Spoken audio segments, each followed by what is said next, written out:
Mas eu quero dizer para vocês que o que é que eu faço assim que eu vejo o tema.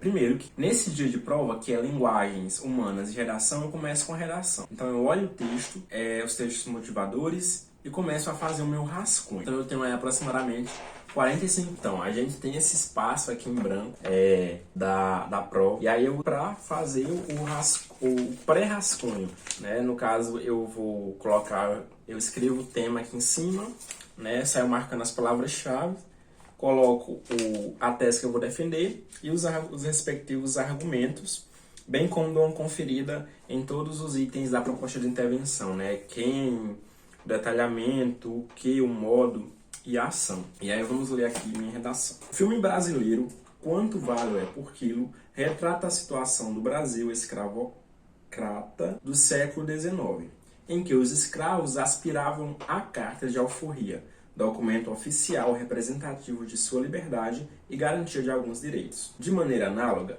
na contemporaneidade, o registro civil figura como um documento para a posse da cidadania no território. No entanto, muitos indivíduos não conseguem a conquista desse instrumento oficial indispensável. Isso se dá não só pela falta de acesso à informação pelos marginalizados, como também pelas inexistentes políticas sociais e governamentais. Então aqui eu começo com a alusão do filme brasileiro, Quanto Vale é por Quilo, retrato e comparo a situação escravocrata em que os indivíduos eles buscavam essa carta de alforria e comparo com a situação das pessoas não cidadãs, né, que não têm um registro civil e por isso elas não são consideradas como tal. E aí eu defendo que isso ocorre porque, primeiro, esses indivíduos marginalizados eles não têm acesso à informação e o outro ponto, eu falo que as políticas sociais governamentais para respaldar esse problema são inexistentes. E aí vocês vão ver esses dois argumentos sendo defendidos lá nos dois parágrafos de desenvolvimento, respectivamente. Isso se chama um projeto de texto. E aí você tem essas teses sendo aprofundadas no primeiro e no segundo parágrafo de desenvolvimento. Então vocês vão ver que nesse primeiro parágrafo agora, do desenvolvimento, eu vou defender aqui a ideia de essas pessoas... Aliás, eu vou continuar essa ideia da falta de informação dessas pessoas marginalizadas. Em primeiro lugar, cabe pautar os entraves das pessoas de baixa classe econômica em buscar conhecimento e a informação. Conforme Aristóteles, filósofo grego, a educação é a melhor maneira de alcançar a justiça e a isonomia social. Nesse viés, percebe-se como a falta do processo do ensino-aprendizagem na vida dos indivíduos marginalizados impacta negativamente a sua formação cidadã. Tal fato ocorre pela desinformação dessa classe sobre a importância do registro civil, bem como pela sua falta de expectativa e projeção de vida que seriam incentivados na escola. Dessa maneira, os invisíveis sociais, infelizmente, distanciam-se do projeto de cidadania garantido pela Carta Magna Brasileira, o que representa uma ojeriza aos princípios obtidos e conquistados pelos revolucionários franceses do século XIX. Aqui vocês também veem um combo de informações extra, como Aristóteles, Revolução Francesa e também a Carta Magna Brasileira, que é a Constituição Brasileira. Percebam também que vocês, além de encontrar que, quando eu falar aí o porquê esses indivíduos não têm acesso à informação, vocês veem que eu defendo também minha opinião. Quando eu falo que isso é uma ojeriza, quando eu falo que a falta do processo impacta negativamente. Então, vocês veem minha opinião bem expressa e bem clara. Ou seja, não é só um texto que é puramente seco e argumentativo, né? Vocês vão ver a presença da minha opinião ali. Isso é muito importante, que é a chamada marca de autoria. No outro desenvolvimento, nós veremos agora a defesa, né, desse outro tópico frasal, que diz assim, em relação às inexistentes políticas sociais governamentais. Sob outra ótica, a inexistência de políticas complementares de apoio à cidadania mostra-se como outro fator agregador do alto número de pessoas invisíveis aos olhos do Estado. Porquanto, tais indivíduos, embora com gratuidade na obtenção do documento oficial de nascimento, ainda enfrentam entraves como transporte, custos no translado para os cartórios,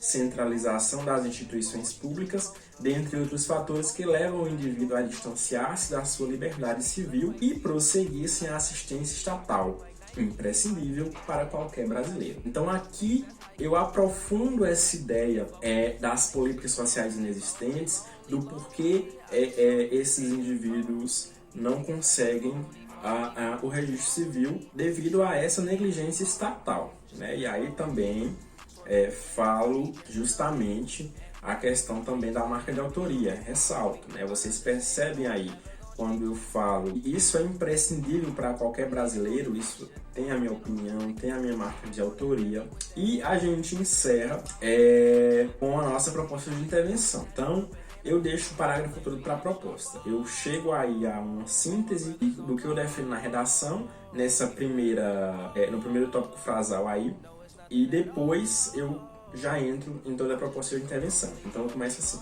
Urge, portanto, esse portanto deslocado eu acho bem interessante, que o Poder Executivo, ação, melhor dizendo, com o direcionamento de parte do orçamento da União, é o que ele vai fazer. Ou melhor, aqui já é o detalhamento, aquilo que ele vai fazer vai vir agora. Crie um programa de inclusão à cidadania com a promoção de visitas aos domicílios e moradores de rua.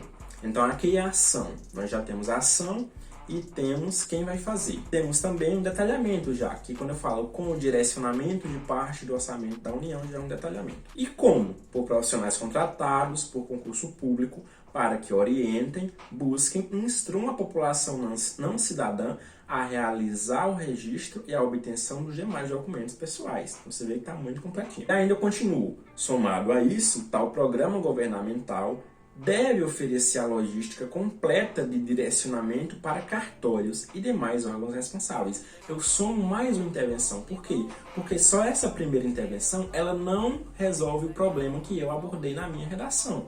Ela resolveria quando eu falo que o Poder Executivo ele cria esse programa de inclusão e busquem visitar os moradores de rua, instruir a população não cidadã a realizar esse registro, ok.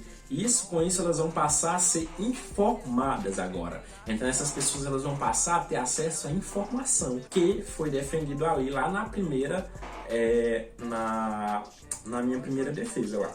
E a segunda defesa vai ser sanada aqui, ou seja, a gente falou que inexistiam políticas públicas para a gente falou que inexistiam políticas públicas, né, para esses indivíduos buscarem o documento, buscarem fazer esse documento. E aí eu citei um problema como a questão dos deslocamentos aos cartórios, né, a questão realmente financeira e de infraestrutura.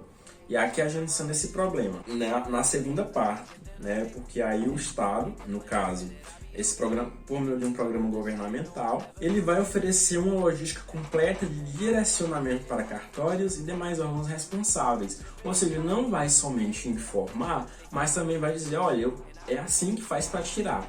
Vamos lá, entra aqui no nosso transporte e vamos lá fazer o seu documento.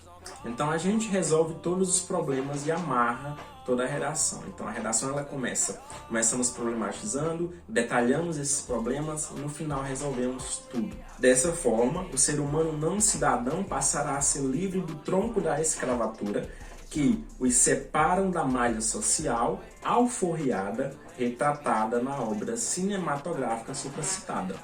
Então aqui a gente fecha com chave de ouro falando sobre o argumento que eu trouxe no início a respeito do filme, né? Então ele não ficou isolado ali, a gente começou com o filme e terminou referenciando esse filme. Isso é muito interessante também, porque a gente deixa a redação amarradinha e o corretor ele vai ver que você tem um projeto de texto.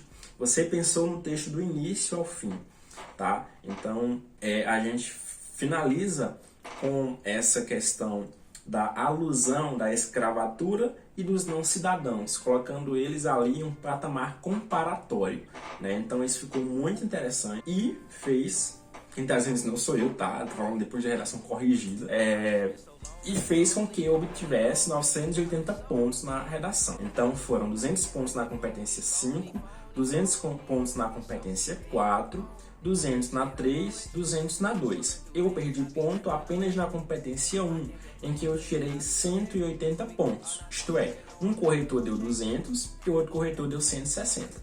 Então, foi o famoso 1000 quebrado, mas foi ótimo porque foi o que me rendeu a aprovação. Provavelmente eu tenha cometido algum errozinho aí. Eu acho que foi de crase, porque eu costumava errar muito crase. Eu vi e eu usei bastante nesse texto, né? Embora eu não consiga identificar. Se vocês verem aí e quiserem falar também,